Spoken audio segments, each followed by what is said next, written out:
So morning, everybody. For those of you who don't know me, my name's Michelle Connor and I work on the Warwickshire Manufacturing Growth Programme, which is a programme that's available via Warwickshire County Council. And you're all on it and signed up to it. It's funded by UK SPF funding. And we're here to sort of very much help you understand what your growth barriers are, what challenges you're facing, and anything we can sort of help you to access in terms of our sort of growth mapper diagnostics and funding workshops, as well as the wider business support. I've been inviting different speakers to come and do different sort of workshops and webinars, and I've invited Denise to come along today to very much talk about the whole sustainability agenda and helping you sort of unlock new contract opportunities and ways in which you can do that. So over to you, Denise. Great, thank you. Okay, can everybody see that? That's the first slide. We don't need that one. Okay, before I introduce myself more formally, I just want to take a couple of seconds just to reflect on why we're all doing this. What does it mean to be sustainable or to prove and demonstrate your ESG credentials? And in the net zero conversations and talking about reducing carbon and having carbon strategy reduction plans and all of that, I think we can lose sight of the real reasons why we're doing all of this. And this is all about the impacts that businesses have on both the society and environment. And businesses have the biggest impact, whether you're an SME or a large corporate. Collectively, we are, and I'm a business as well, we are impacting on society and on the environment. And so what we need to be looking at now is how can we have positive impacts and not just be about having less negative impacts. That's got a place. Of course, we need to reduce our emissions. Of course, we need to reduce our impacts. But there's a business case and a strong business case for looking at how we can have positive impacts that also have a positive impact on our own businesses. So I just want you to take a few seconds just to reflect, what impacts does your business have and what does this mean for future generations? What legacy do you actually want to leave for our children and our grandchildren? So just a little bit of food for thought there. So I'm Denise Taylor. I'm Managing Director and co-founder of Wylde Connections. This is a sustainability consultancy that I set up in 2020 with my co-founder, who's also my daughter. And in setting up Wylde, I brought together 3 areas of my professional life. And one of those is I have an international reputation for conservation work, working with biodiversity and wildlife projects throughout the world, hence the wolves. I've done a lot of large carnivore work all over the world, basically. And in another professional life, I've also been a business advisor with Business Link, which is where I know Michelle from some many, many years ago.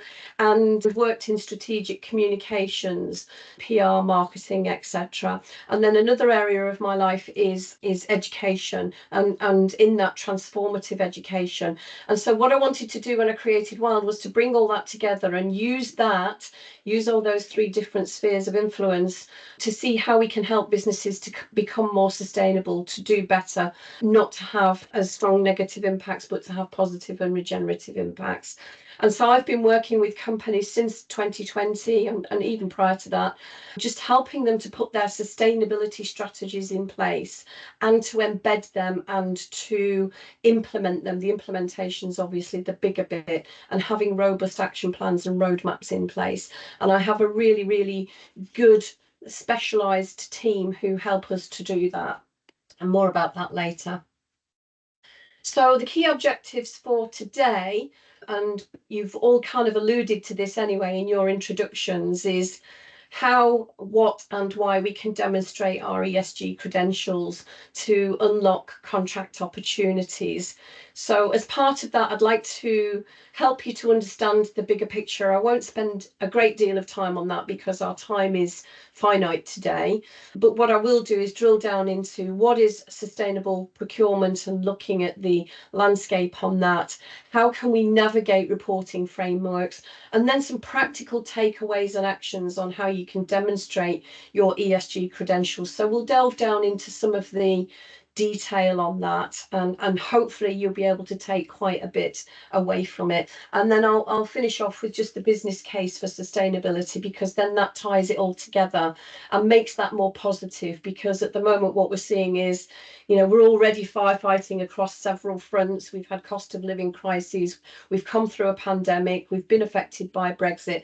All of those things have impacted on businesses, on SMEs in particular. So how can we get some positives out of this, instead of, this is just another thing we have to do and it's another cost and it's another headache? If we think about it differently, there's a very, very strong case for sustainability. So starting with what sustainability actually is, it's become a real buzzword at the moment. You hear about sustainability, you hear about ESG, you hear about net zero. But what is sustainability and what does it mean? So there's some definitions there. You can read them for yourselves. Sustainability is about maintaining a status quo. It's about sustaining what you've got. And that in a business can actually be financial sustainability as well. So in pushing for being a responsible and ethical and sustainable business in those terms, we mustn't lose sight of the fact that also we're trying to grow our businesses. So embracing that terminology of sustainability, it's useful to understand it in its entirety. What does sustainability actually mean? And I think for SMEs, probably the better definition to focus on is that environment, social and governance. And if you can look at that in the broader aspects of it, you'll know, being manufacturers, and some of you have already said you're going to put ISO 14001 in place, you will have your environmental credentials covered pretty much on doing things like that. And on the social side of it, you're probably already doing some things already. And, if you're running a business, you've got to have good governance, you've got to be compliant. But when you take ESG from an environment and societal point of view, you can then broaden that definition out and bring in those responsible and ethical practices that really give you a competitive advantage. And more of that will come out as we go through this session, in terms of how you can use this for competitive advantage. So just sticking with the bigger picture, there's lots and lots of different models for sustainability for business. We use lots of different frameworks and models with our clients, but this nested model is quite a simple one. And you've got the business in the middle, but it sits within society and within the environment. So if we're wanting to grow as a business, we can't ignore the impacts that we're having on society and the impacts we're having on the environment, because increasing legislation now and the pressures that we're feeling from corporates means that there's a downward pressure on this. So in order for a business to grow in those concentric circles, we need to take account of what we're doing in that bigger picture of our impacts on society and vice versa, and our impacts on environment and vice versa. So we need to have good governance, and we need to have oversight that ensures that we're fulfilling our purpose and that we're doing right by society. So that's by our employees. Our employees are part of communities. We have other stakeholders, we have suppliers. Do you treat your suppliers in the right way? All of these things come into play when you look at this nested model. Before I go on to talking about sustainable procurement in a little bit more detail, some of the key questions that keep coming up at the moment are: what are the key drivers and mandatory requirements that your customers face? So if you're in a supply chain and you're supplying to tier 1 customers somewhere in that supply chain, they have to prove their ESG credentials, their sustainability credentials. And what that means is they're putting pressure downwards into that supply chain. And so that's becoming, what I'm seeing at the moment, as one of the key drivers. You'll have your own compliance that you will have to adhere to as well within your business as an SME, but the larger companies have got additional mandatory requirements that they have to comply with. So as a supplier and gaining this competitive advantage, how can you help to mitigate your customers' requirements? What can you do to help that? And this session today is all about that. If you can demonstrate your ESG credentials and you can report that back to them very easily, that's a headache taken away from them. If they're having to do their scope 1, 2 and 3 emissions calculations as part of their carbon calcs, the scope 3 refers to the supplier base mainly. That's it. Most of the emissions in scope 3 are through the supply chain. Getting that data on scope 3 is the most difficult part of doing a carbon calculation. But if you can provide that data readily, then you're going to be on those preferred supplier lists, but pretty much at the top of them. You need to consider also, what does this mean for your business in terms of cost, time and effort, and do some analysis on that, because there is investment in time, there may be investment in cost, and you need to consider that, but there's also rewards at the end of it as well, and I'll give a couple of case studies later on. And then you need to understand what actions you need to take and what you can do to differentiate your business. So there's some of the key questions. So sustainable procurement, the procurement landscape is shifting rapidly at the moment. And that's because there's lots of what we call mega forces and global trends pushing down on that sustainable procurement. So our traditional procurement methods now are shifting, and we're having to comply with increasing legislations. I will talk about that. But we've also had things like climate change affecting our supply chains, and that's happening more and more. So you look at climate change and you think, well, I'm an SME, that doesn't really affect my business. But one classic example of this is climate change has directly affected the super conductor chips, the microchips manufacturing, and that's had an impact right through the supply chain. And when you see floods and things like that, that affects small businesses, and it also affects larger businesses in the supply chain. And we've got a client who I'll talk about a little bit later on, who they're a construction company. They work at height. They build and maintain cold stores for the likes of Tesco's and Waitrose, etc. And when we've had the heat waves over the last 2 summers in particular, their workers can't work at height. And that's a major issue at the moment, because that puts contracts behind. So the landscape is really, really shifting when we're looking at sustainable procurement. And now what we're starting to have to consider is, how do we mitigate and adapt for this changing baseline on procurement, and what does it mean for procurement in a sustainability focused world? So you will get these slides. I've put together just some outlines of what some of these driving forces are. And the first one is that there's an increasing and widespread use of reporting standards. So GRI and SASB, you'll see lots and lots of acronyms around all these frameworks and the legislation. There's over 600 pieces of legislation and frameworks around sustainability that we now need to start being aware of, less so for SMEs, but certainly the corporates have to navigate their way through that minefield. But what we're also seeing is this corporate commitment now to ESG and investment commitment. So investment houses are, ESG is a big thing for them. ESG was coined in 2004 as a term, and it's now mainstream, and so it's hitting every single sector. In my experience, I've found the manufacturing sector to still be a little bit slow on getting to grips with this and understanding what's coming down the line, what's around the corner for us. But part of this session today is to help you to navigate that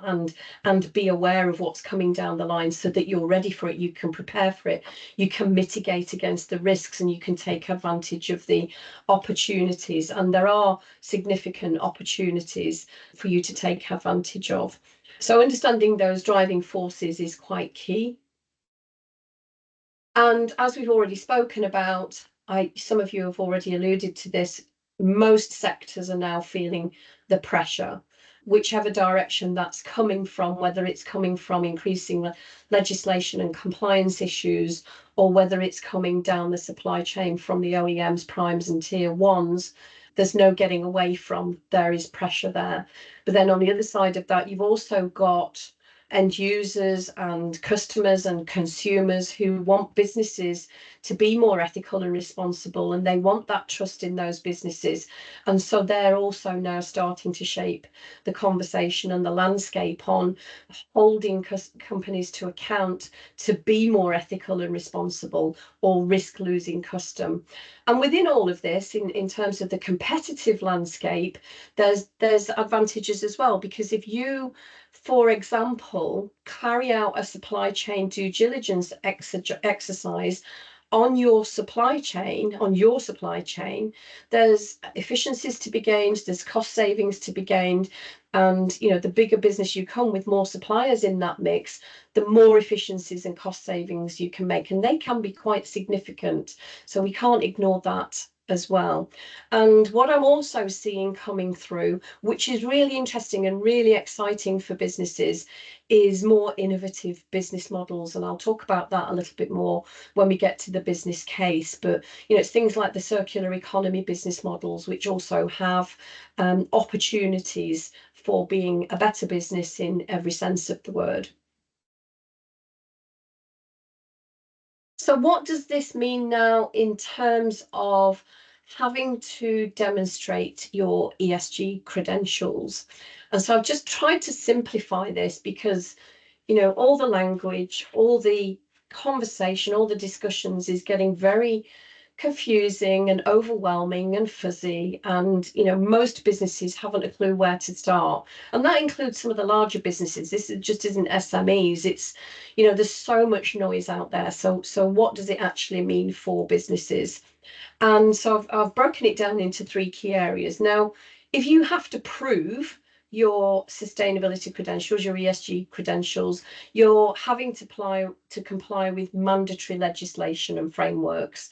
And that's relating to certain sizes of businesses. So it's mainly focused on the corporates and businesses over a certain size and turnover.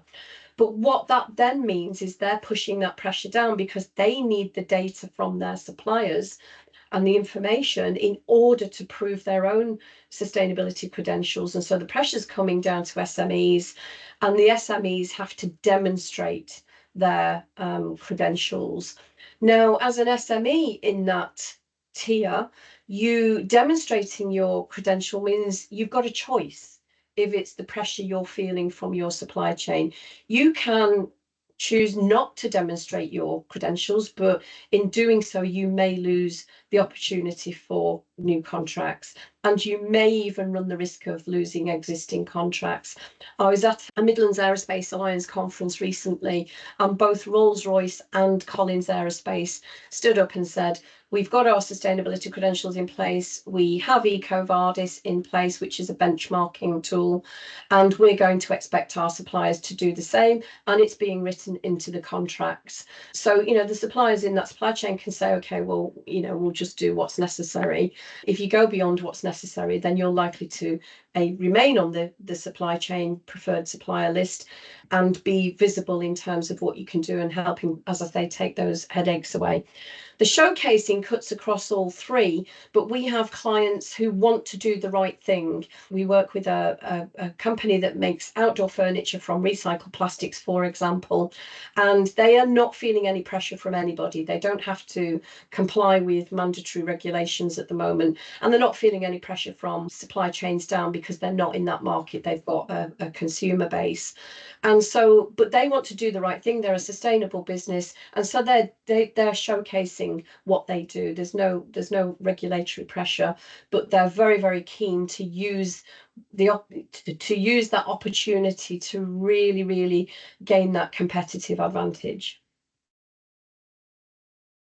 And just talking about that, that's that particular company. So TDP Limited, they're based in Derbyshire, in Wirksworth in Derbyshire. The company's been going about 30 years. They started doing sustainable landscaping products, the webbing that goes under your garden beds and things like that, and then moved into making sustainable outdoor furniture from recycled plastics.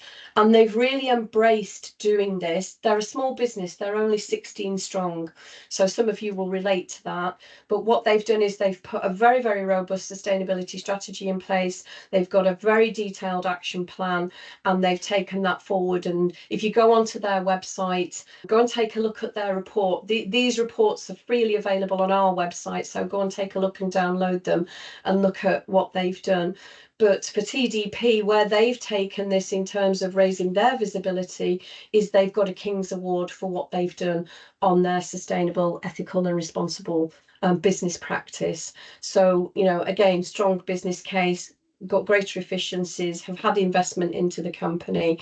So a really good case example of what you can achieve. The P&M Group is another company we've been working with. This is just true of many businesses. So the P&M Group are a turnover of around between 80 and 100 million. They have roughly around 250 staff, and they design, build and maintain cold stores, and these are the large construction projects. Like TDP, the P&M Group embraced sustainability right from the outset.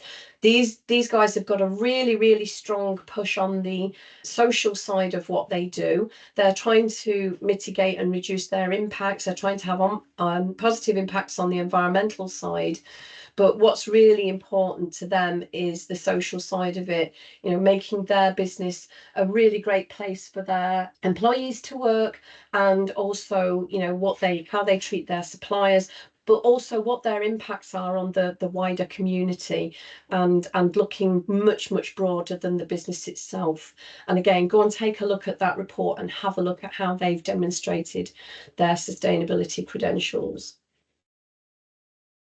So I'm going to now start delving into what this all means, what the frameworks are. And as I said, there's over 600 of these now, and they're being driven internationally. I think for SMEs, you don't need to be too concerned with understanding every single framework, every piece of legislation. There's just too much of it. And I will talk to you in a little while about some of the ones that you need to look at. But just being aware of that landscape and how it's shifting is worth taking a look at. So sustainability reporting is essential for organisations to track and communicate their environmental and social impacts. And there's a lot of that around, but how do you then apply that to your SME business? So the frameworks are the high level guidelines that we need to look at, and they provide a flexible structure for identifying and assessing the reporting on sustainability. And then you've got standards that are more detailed and specific. So your ISO standards, the Sustainability Accounting Standards Board standards, things like your 14,001 would come into this, etc., etc. And then you've got your pieces of legislation, which I'll go on to talk about now. So these are some of the key standards and pieces of legislation that you probably need to be aware of.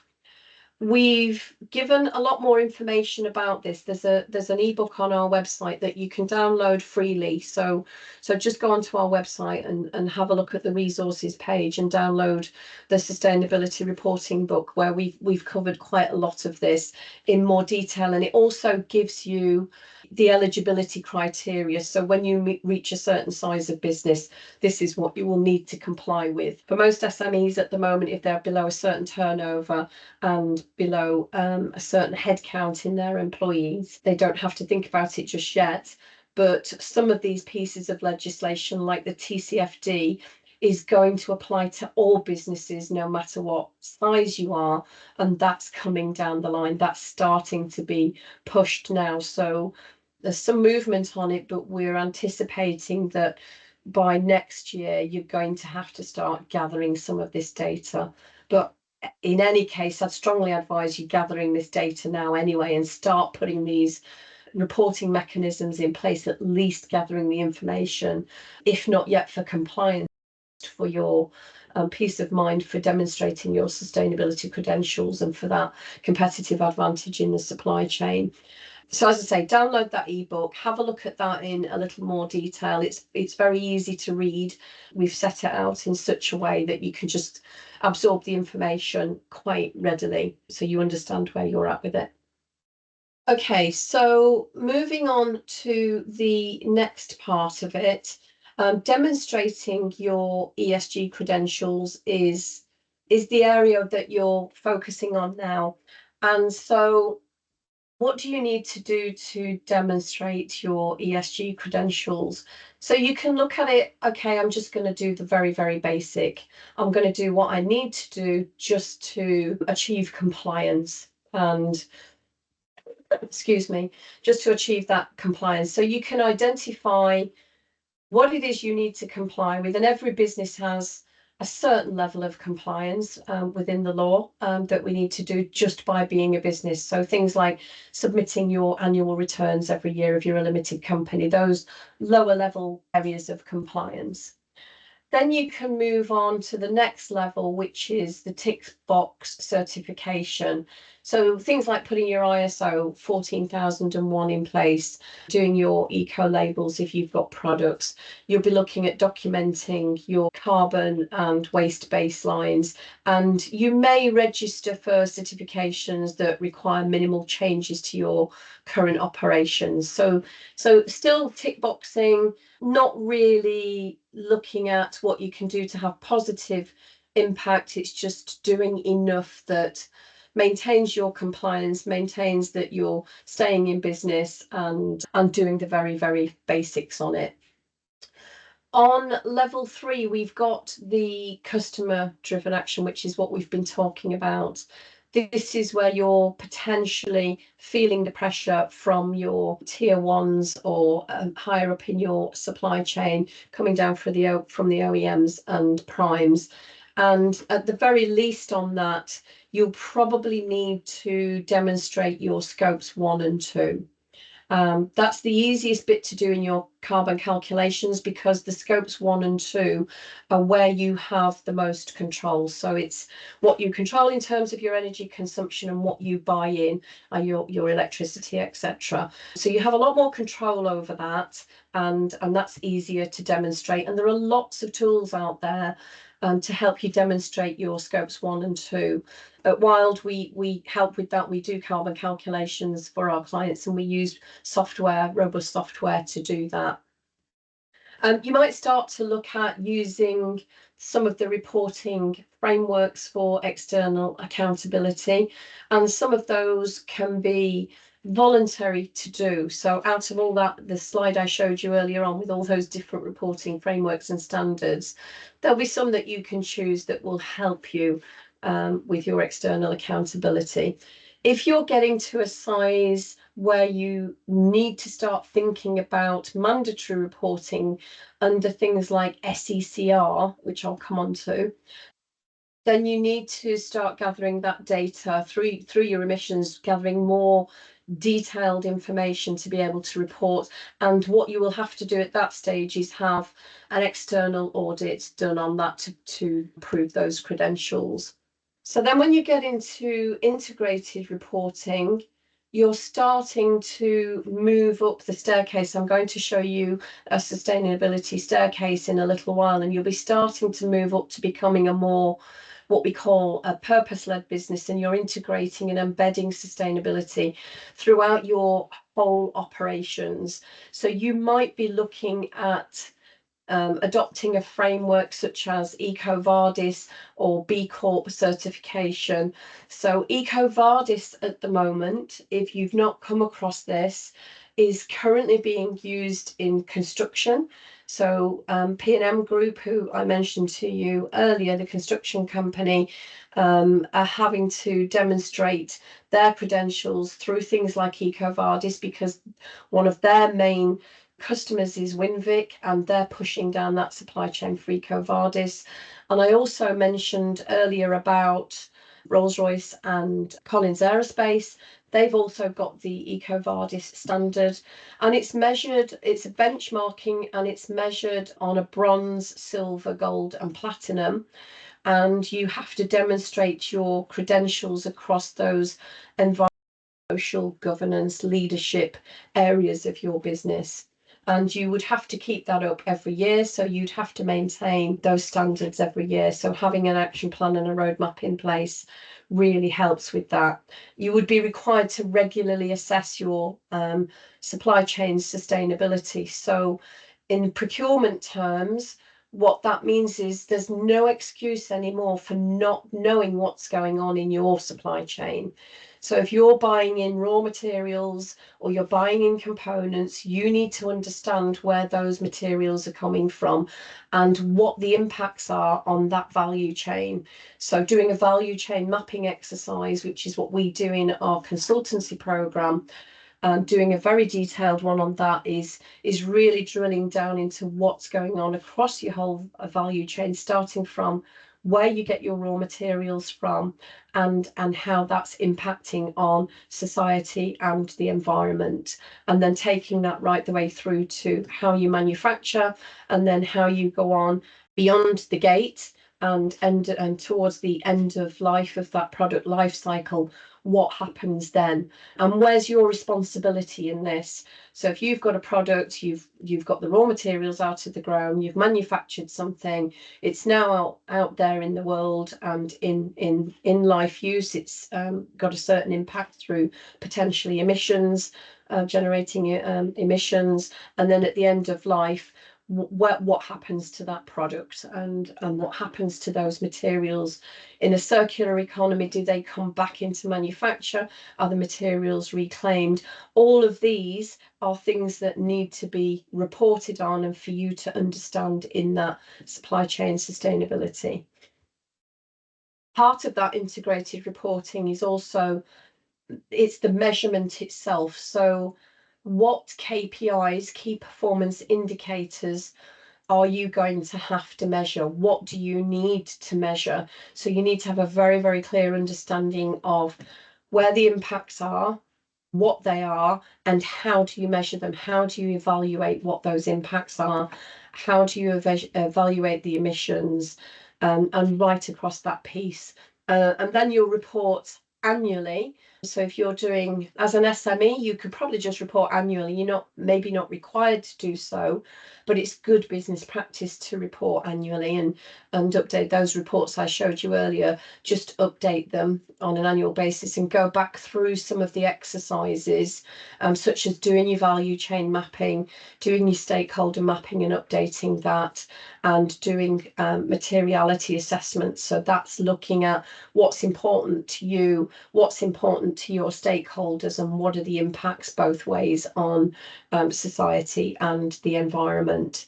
So integrated reporting takes more work to do, but if you're putting processes in place like ISO 14001, you're getting into the good practice anyway, so it becomes part of your everyday business. When 14001 was first introduced, it was it's quite difficult for most businesses to get on board with and get on, but now it's accepted. It's an accepted standard, and if anybody's doing manufacturing, they're aware of 14001, and it's taken as it's a matter of fact, and it's what we do. And the same is going to apply to ESG reporting.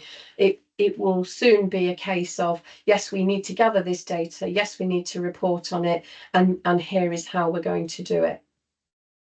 So in moving on to level 5 and the full differentiation, this is where we're getting into the business models, being really innovative, really committing to sustainability and having better business practices, sustainable business practice, ethical business practice, being a responsible business.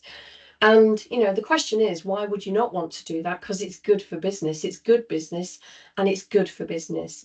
But when you're getting into this full differentiation, so you're becoming more of a purpose-led organization, you'll start to look at, okay, well, how can I embed circular economy into our business practices? And going back to the P&M group, they're a construction company, but they've now set up a manufacturing arm where they're manufacturing some of the panels that go into the cold stores. And from the outset, because they've done the sustainability work, they've looked at that circular economy before they've even started manufacturing. So they've looked at local suppliers for their aluminium and their plastic. There's a cost element to that. You have to do a cost benefit analysis on it. But for them, the circular economy is the bit that's the key to this. They want to really, really adopt the sustainability business practices. And so in the long run, when they're tendering for the larger contracts, they're likely to be up there as a preferred supplier.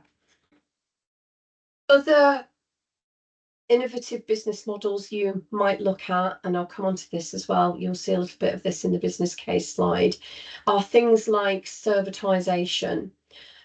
So advanced services, if you're a manufacturer, there'll be services that you will offer alongside your manufacturing, which currently probably fits in with your customer care. So you might be doing some design work for free, for example, if you're a subcontract manufacturer, but can you look at that in a different way and have that as an advanced service where you can generate revenues from that?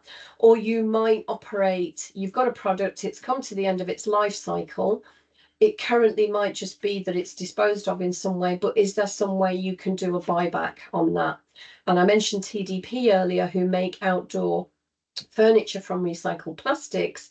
So one of the things that they're looking at the moment is, once the benches and picnic tables and memorial benches have come to end of life, which is some way down the line, or the customers don't want them anymore, they're looking at a buyback system that they can put in place. They're just exploring it at the moment, because plastic can be recycled, and the products that they sell, they could potentially be very successfully recycled, and so you've got that circular economy.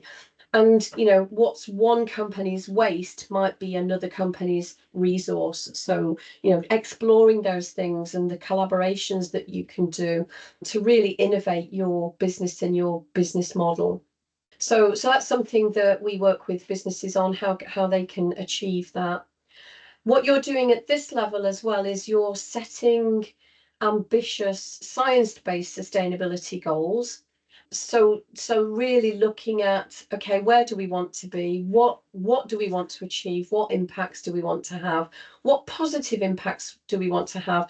And what can we use? Which framework, standards and legislation can we use, even if we don't have to do it on a mandatory basis at the moment, but to help us be more rigorous in what we're reporting on?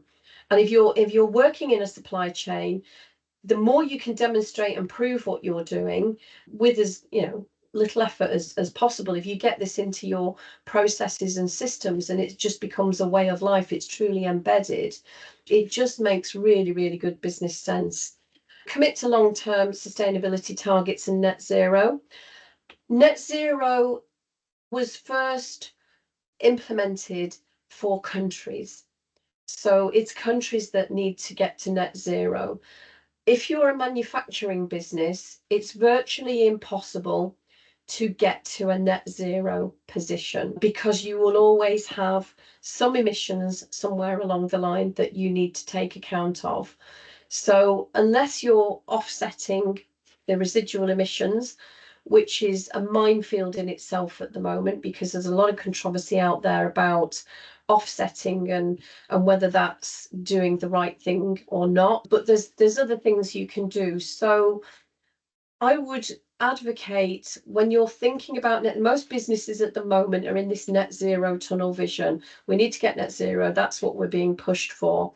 But I would recommend looking beyond net zero, because to be a sustainable business, you're probably already doing a lot around your environmental practice. You're probably doing great waste management. You're probably doing a lot around your social responsibility, so corporate social responsibility, that you're not even thinking about, you're not even recording. But if you start to record all those different aspects, it takes you way beyond net zero anyway, and it really lifts the bar on the perception of you as a business, or your business, on being that sustainable, ethical, responsible business. And that attracts a lot of attention at the moment, and there is advantage to be gained. Excuse me. And at that full differentiation, you're probably going to go the whole hog and look at your scope 3s, which is the most difficult. But once you've done it once and gone through that pain barrier, and you're looking at your scope 3s even at a project level. So we have another client who also works for Winvic, and they do the electricals into the different projects, and they have to report now on the emissions project by project, and there are some financial implications to that. There are penalties written into contracts that if you don't meet certain criteria on reducing those emissions, there's a penalty, there's a financial penalty. So these are the things you need to start thinking about, because again, the business I'm just referring to is an SME. They're a small business, they're working with some very large corporates, and they're having to jump through these hoops. So if you've not done your scopes 1, 2 and 2 yet, do those. And if you've not embarked on it fully yet, I would seriously think about doing all 3 scopes and getting ahead of the game, and go through that pain barrier now. I'm making it sound really, really awful, but there's help and support out there to help you get those scope 3s in place, and the software out there now is really good at doing that. And then what will come out of that process is you'll have processes in place that will help gather that data more automatically for you. So you'll be ahead of the game. You will be ahead of the game. So the final point on this full differentiation is continually adapting and evolving your sustainability strategy. The ESG landscape, the sustainability landscape, there's a lot of noise at the moment, but there's one thing for certain: it's not going away. And businesses are going to have to continually adapt to a shifting landscape. There's no getting around that. As we feel the further effects of climate change, we feel the further effects of biodiversity loss, which for a lot of businesses, and particularly in manufacturing, biodiversity loss and how that impacts on businesses are not even thought about at the moment. The two don't go together. So I go into most manufacturing businesses and biodiversity isn't on the agenda at all. And when you look at a value chain, you look at where materials and resources come from, everything that you have around you in your business and your daily life is an ecosystem service. It comes from the planet, and biodiversity is a big part of that. And so we need to start thinking about these things and changing our mindsets and looking at what are the threats, what do we need to adapt to, how can we mitigate the risks, and how can we take advantage of the opportunities. So it's looking at things like, what is happening to the global megatrends, what's going to impact my business now and in the future. And one of the ways you can do this is to carry out a SWOT and PESTLE analysis through a sustainability lens. So really drilling down into a sustainability lens. That's part of our program too. And the PESTLE is the political, environment, social, technological, legal, and excuse me, I can't remember what the other E is now. But if you do a PESTLE analysis, you're looking at the external threats and you're looking at the external opportunities. And just casting our minds back even just a short time, how did Brexit impact you? How did the pandemic impact you? How is the cost of living crisis, which we're still in, impacting you? And all of these are the global trends. How's legislation impacting you? These are all the things that you need to be aware of when you're putting your credentials together. So we've got in this session at the moment, there's more to all of this, as you can imagine. 5 steps to becoming a sustainable business. And the first step is understanding your current position. And the way to do that is to conduct a full strategic business review, but do that with a sustainability lens. If you're looking at demonstrating your ESG credentials, then you need to be looking at it in different ways. What are the social impacts? What are the environmental impacts? Have we got good governance? Where does our leadership stand? Does the leadership have buy-in to all of this? And that's another key point in terms of putting all this together. Where does your leadership stand on this? And you know, I've come across companies just recently, I'm not going to name any names on this, where I've been dealing with people within the business who have a managerial role and a leadership role, but and they want to do all of this. They recognize that this needs to be done, but then when they take it back to the owners, who may be investor owners, it's not on their radar at all, and they don't see the value in being sustainable. And so there's a real kind of misalignment there within the leadership of the business that needs to be addressed, and that's reasonably common at the moment. And those businesses that are faced with that will probably be hit fairly hard when the legislation does really kick in. They'll be caught on the back foot, for sure. So that leadership buy-in is really important. It's really key.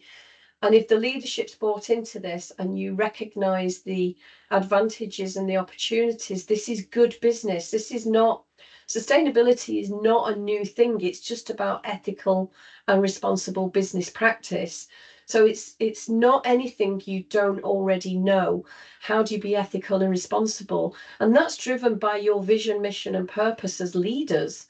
You know, what sort of business do you want to have, and how do you want to serve your customers the best? And you know, I probably could ask any one of you right now what you feel about customer care, and you'll probably all say to me, yeah, we want great customer care. We want our customers to feel really valued, and we do our best to make our customers happy. You know, and that's very, very clear for a lot of businesses. That's what you want. And quality is another area of that. You know, if you're in manufacturing, quality is a key aspect of what you do. And that comes under your strategy. We want, you know, high levels of quality. We want good governance. We want to be profitable. So if you've got good governance and you're realizing those efficiencies, then you're more profitable. So it just makes sense for the leadership to buy into something that it's not a pain to do. It's something that you're probably already doing, but not articulating fully as yet as sustainability or ESG. And you just need to articulate it and maybe take some more steps in the short term to articulate that, and then have a longer term vision, medium and longer term vision for what you might want to achieve to have more positive impacts. And so how do you approach that as leaders? And then the next step, once you've gone through the business review, you've established a clear vision and mission, you're starting to think about sustainability and ESG in terms of innovation, in terms of new business models, in terms of how we can make that shift. What do we need to do? How will this benefit our business? You then start to identify the gaps. So when we take our clients through this, we start with the business review. We do the SWOT and PESTLE analysis. We do a very, very detailed value chain mapping. We do a stakeholder assessment. We then do a materiality assessment, which looks at what's important to you and your stakeholders. And that then all comes together. You can very clearly identify the gaps. And from there, an action plan just becomes very clear. And then you can start to look at your roadmap and say, okay, these are our short-term goals. This is what we've achieved so far. So you will undoubtedly have sustainability credentials that you can demonstrate now. What are our short-term wins that we can demonstrate over the next 12 months? What are our medium-term goals in terms of our roadmap and action plan that we can do, say, over the next 1 to 3 years? And then the next 3 to 5 years and beyond, what are the other actions that we can take? And some of those things might be, you know, investment in R&D. So at the moment, TDP is working with Innovate UK and a couple of universities for lightweighting some of their products. So they're looking at new materials and resources, looking at how that can be incorporated into their furniture and what that means in terms of their impacts. And that's been a process. You know, they're going through a process that's probably going to take a year to 2 years to implement before it ends up being in a product launch phase, but they've already started that journey. They're continually innovating and looking at, new product designs, what that means, new product development in terms of what that means in terms of end of life cycle of the product. And it's that way of thinking that we need to be concerned with. And that comes into your road mapping. And then finally, in the next two aspects of this, you need to be communicating with your stakeholders and engaging with them. Sustainability is about collaboration. We're all in this together. And if we work collectively, even the smaller actions that, if we all take them as businesses, make a big difference. So if we do it all collectively, those smaller little things that we can do, if we were all doing them, that would make we'd have some serious impacts there. And then the obvious one is, as manufacturers, you'll know this is regularly reviewing your progress and your achievements. So you probably do that on, your 90-day strategy meetings and sessions within your business, but certainly doing an annual review is so you should be doing an annual review, but not leaving it until the last minute and suddenly doing it in a rush at the end for your annual review and just updating it. Looking at your business practices as you go along throughout that year and, revisiting your roadmap. Are we achieving this? Are we on track? What are our KPIs? Where are we at with it? The action plan we produced helps to map all of that for you. And it also maps it against the UN Sustainable Development Goals, which are a framework of 17 goals developed internationally, but they provide a great framework for taking action, and you can then monitor and review that action regularly. And that, again, just good governance, good business practice. In spite of everything that we're all facing, all the pressures, if you've got good governance and good business practice, then you're likely to be more profitable, you're likely to have greater efficiencies, you're likely to be thinking more innovatively, you're likely to be able to adapt and mitigate against risks and take advantage of those opportunities. I talked in that last slide about establishing your current position. This is a strategic tool we use with our clients to see where they're currently at. And most businesses are in the compliance and beyond compliance. They fall somewhere between the light blue and the dark blue. And when they start the journey with us, where we're trying to take them is up to certainly the green zone, but some businesses won't get to the green zone because of the type of business they are and the industries that they work in, but certainly up to the orange zone, and within that, heading towards the green zone. So somewhere between the orange and green is a goal, basically. And this isn't a definitive list. This is just to give you some context as to what your journey might look like. This is a journey. So when you're doing sustainability and you're embracing sustainability and embedding it in your business practices, don't think of it as a destination. It's not a destination. This is something when you're continually innovating in your business and you're continually growing and improving, you're looking at new markets, you're looking at new product development. You don't consider that as a destination. It's something you do in growing and developing your business. We never stand still. And being a sustainable business is exactly the same. We want to be continually improving, continually having positive impacts and assessing where we are on that journey. Startups tend to be pre-compliance because they've not yet got going. So I don't come across many businesses, and especially in manufacturing, that are pre-compliant. Having said that, with the legislation changing as rapidly as it is, you need to keep on top of that, because we have had situations where a business has been at a certain level of turnover, headcount, and they now have to do like the SECR reporting, and it's very easy to get caught out, and then you would be non-compliant. So it's just being aware of where you need to be. And then when you're getting up to the integrated strategy, as I've just been talking about, you can start to have those positive impacts. So some of those positive impacts, which you might be doing already, things like having an influence on your own supply chains. So do you have things like a supplier code of conduct in place for your supply chain? Are you asking your suppliers for this data so that you can have due diligence across it? You know what's going on in your supply chains.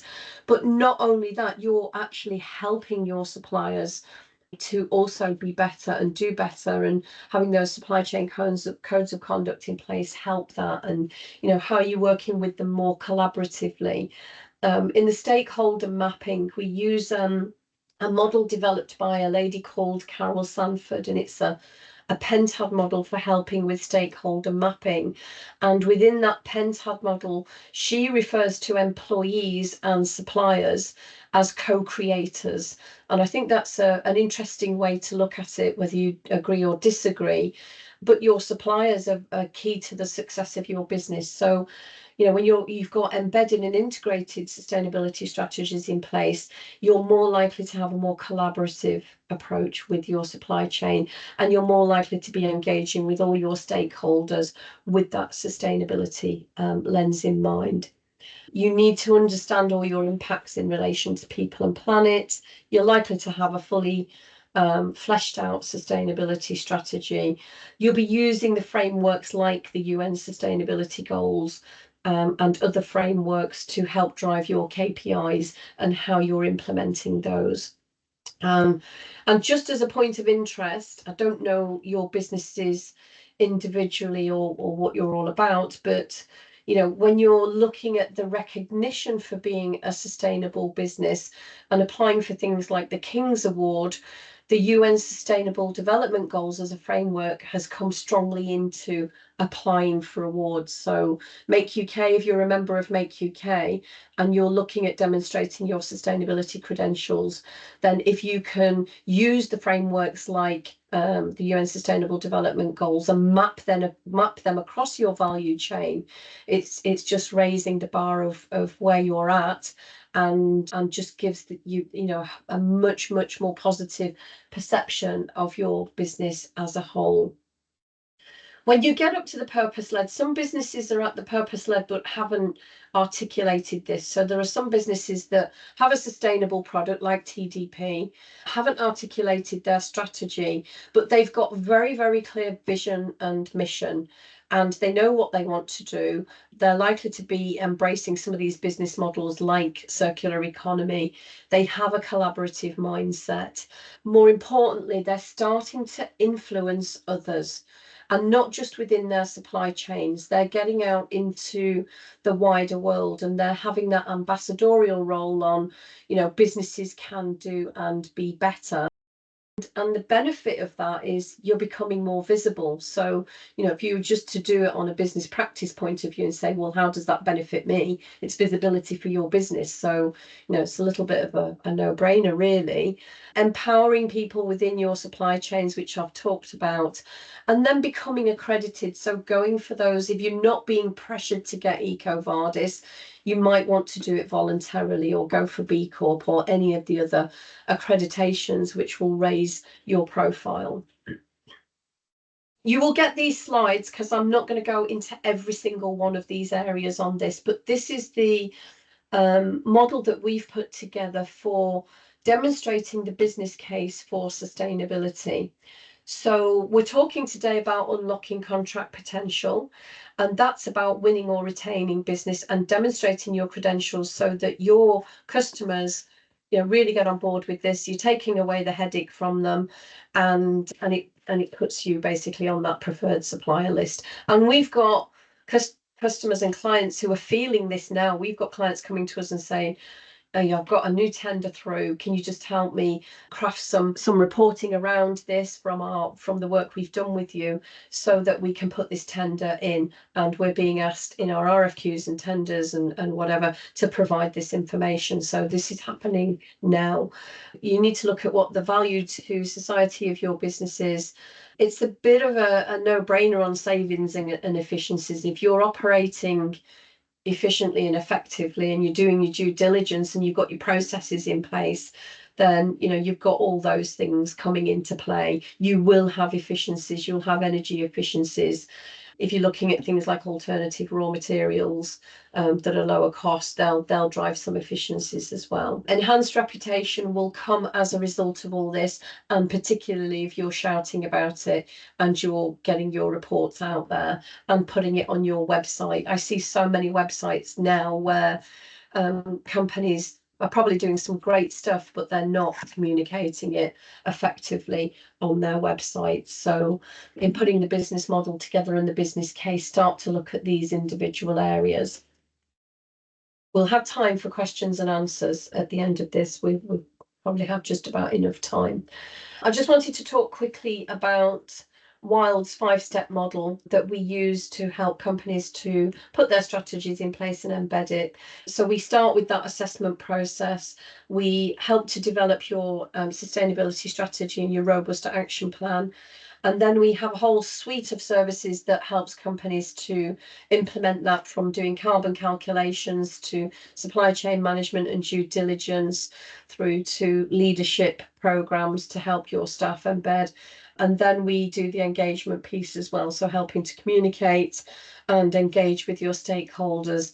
And then the transform for Wylde is the many courses and programs that we have to help embed that. So it's training your staff, it's equipping your staff. We're an accredited training centre for IEMA, which is the main sustainability member organisation body that has the sustainability qualification at practitioner level and at diploma level. So we are accredited to deliver those, and that really embeds it. So depending on what size of business you are, you might want to have an trained in-house sustainability chief sustainability officer.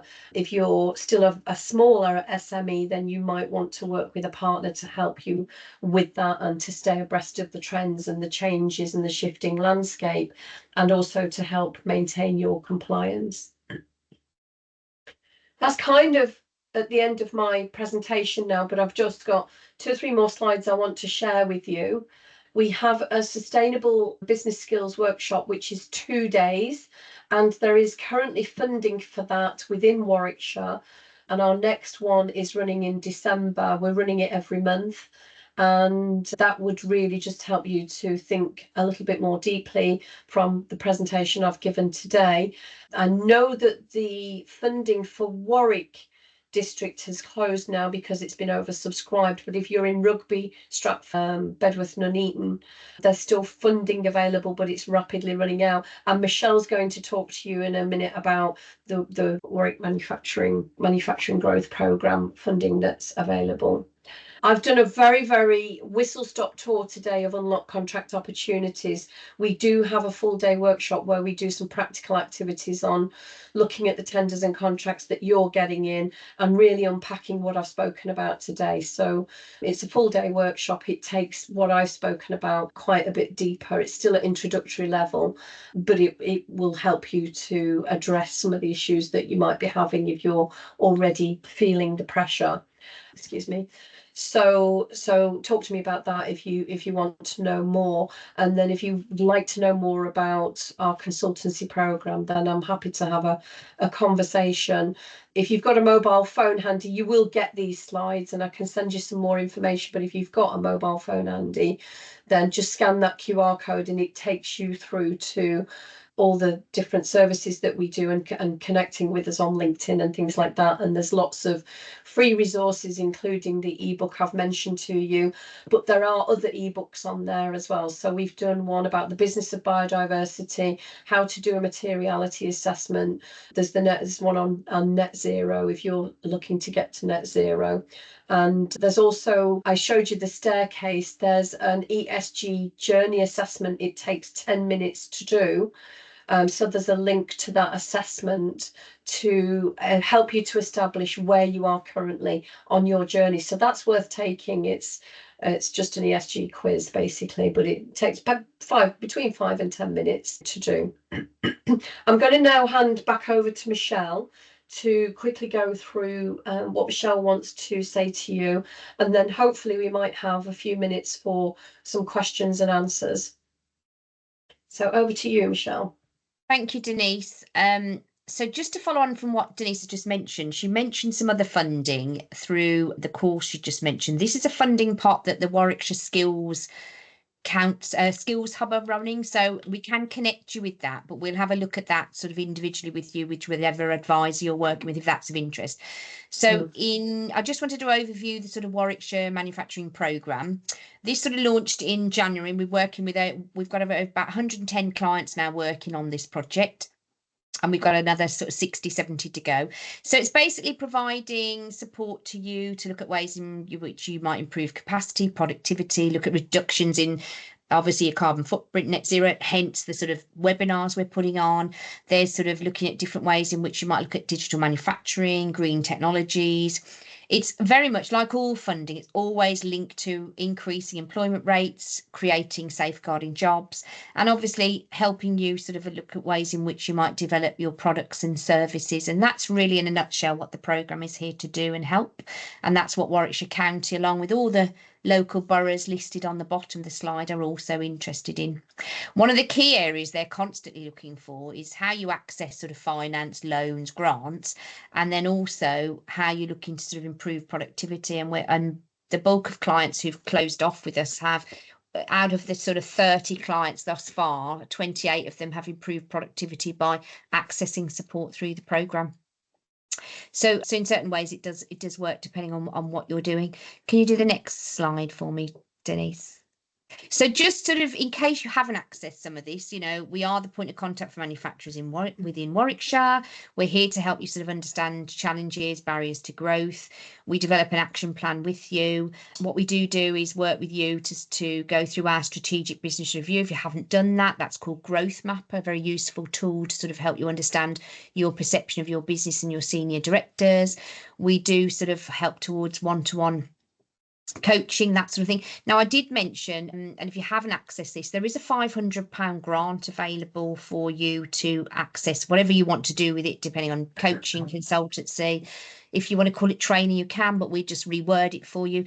That can help you to do a piece of work with Denise if you wish to do something with her, if you wanted to do an exploratory gap analysis, something like that. If you haven't accessed it already, you could access it for that. But anything else that you were looking to do as well. I know it's not lots of money, but this is the sort of grant that they put in place. We're hoping that the councils will put a bit more money in the pot, but obviously based on budget from yesterday, it's not clear yet what budgets might look like for next year. We have got some workshops as well that we run. If you're interested in sort of digital awareness, lean manufacturing, supply chain, they all run sort of every quarter.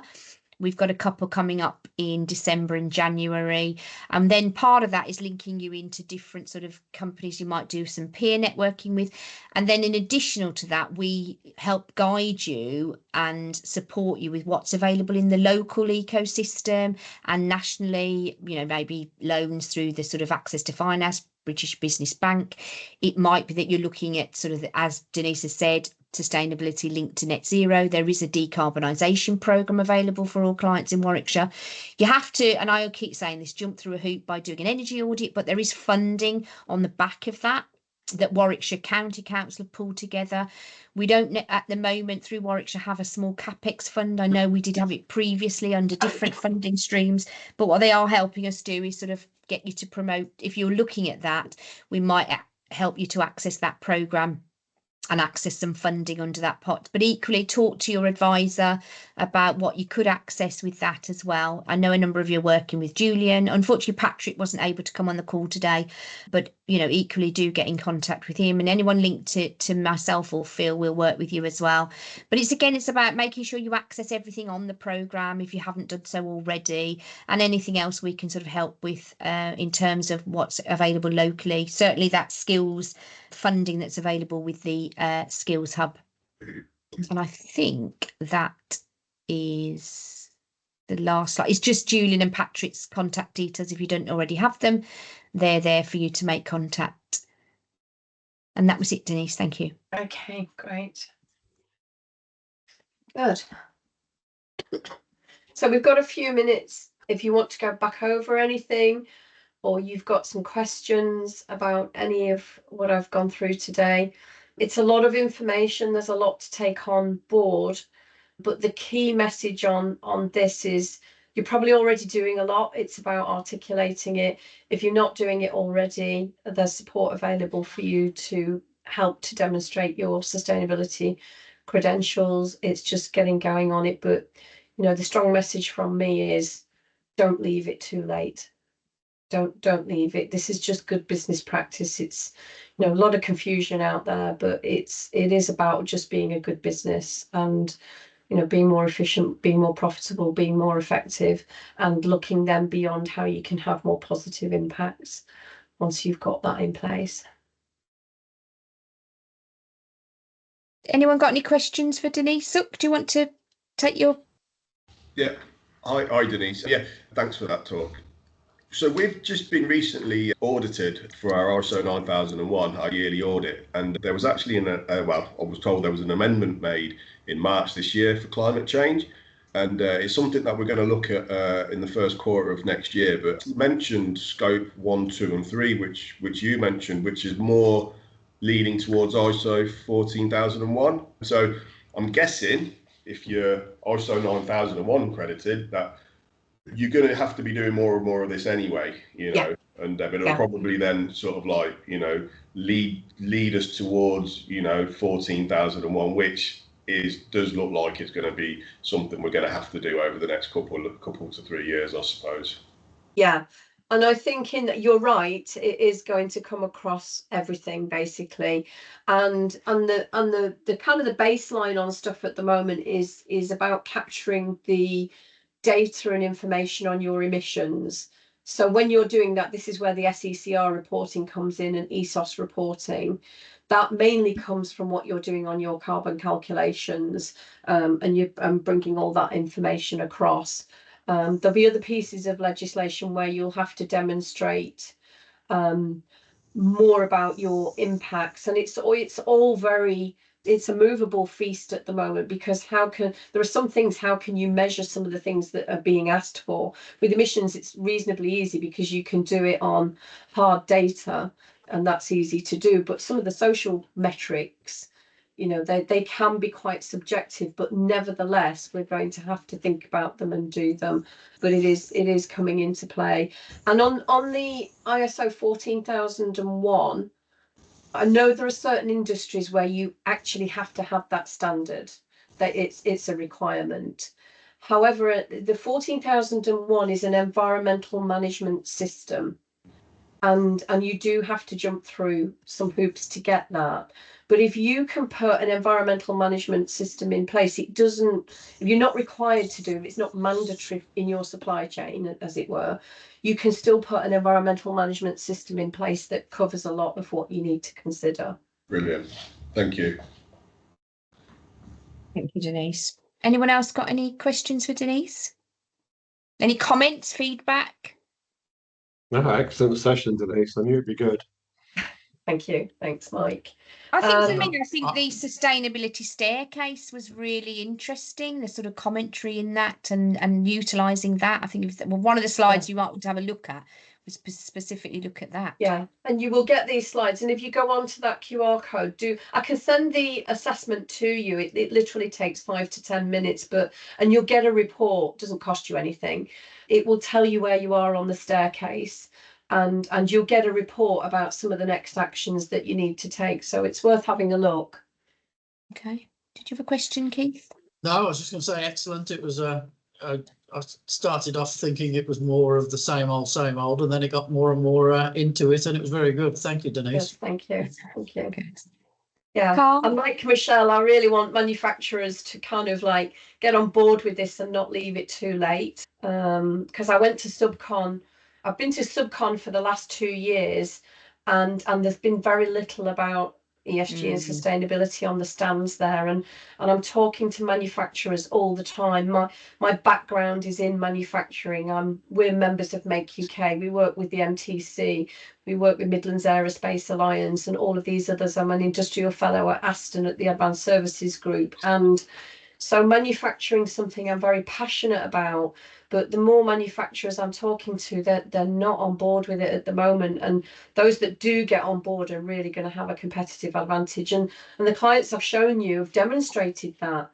You know, TDP has gone all out on it. They're only a small business, and they've won contracts off the back of this. And when they got the King's Award, you know, you look at their Google Analytics, it went through the roof because of the exposure of that. You get national coverage. I'm not suggesting you'll all be eligible for going for a King's Award, but there will be, you know, go for the Make UK Awards. The regional dinner was last night. You know, I was judging. I couldn't go last night because I just felt so ill, but I should have been there. But I was a judge on those awards, and you know, there's some great businesses out there doing some great things, but it will give you an edge as well as just being good for business. It's you know, I'm sick of hearing this net zero, just let's be less bad, because it's not doing businesses any service. Yeah. It's like let's make you jump through hoops. But I think if you take a step back and say, well, actually, what will this mean? Why should we do it? So hopefully that makes sense. Complete sense. Thank you. We've been sort of battling with it for the last couple of years, we came up with our own core values 2 years ago when I first acquired the company, and one of which, when we did it originally, it was called environmental conscience. Yeah, and then it's got wording behind that, but we've just sort of rebranded and that actually got changed from environmental conscience because it didn't really fit in the little box to sustainability. So that's one of our 6 core values, and we've been tackling it in an ad hoc way over the last couple of years. So it was good to see it all put together in a series of steps there. We've done some of them. We're not quite out of sequence. We're probably quite well in sequence, actually. So that was good to see it all well structured. That sounds really good. That sounds really good. As part of our bigger program, so we've got different levels on our consultancy where we go through all of that and you end up with your action plan. That's great. But the bigger program has a leadership element to it. So we do a values alignment piece where there's a values profiling of all the leadership team, and it's quite an in-depth values profiling. That the actual session is an hour and a half, but the questions are very deep and get underneath the hood, and then we look at that from a business perspective, and out of that will come your values for your business, because your values are internal. They're not, you know, anybody can go and say, oh yeah, we've got great customer care and our quality is great, but you're just the same as everybody else, basically. Every business says it doesn't differentiate you, but when you start to articulate the real values, and that's what's coming across in this session, that you guys have got some real values there, the lived experience, what you do comes out, and that makes your values as a business easier to articulate and capture. And you've got to be careful of the language as well, because sustainability and ESG, you know, it's like a sustainability ESG word salad. You know, it will change. It will change, and that's why I refer back to being responsible and ethical, because at the end of the day, that's what this is. The crux of doing this is being ethical and responsible, and we should be doing that as a business anyway.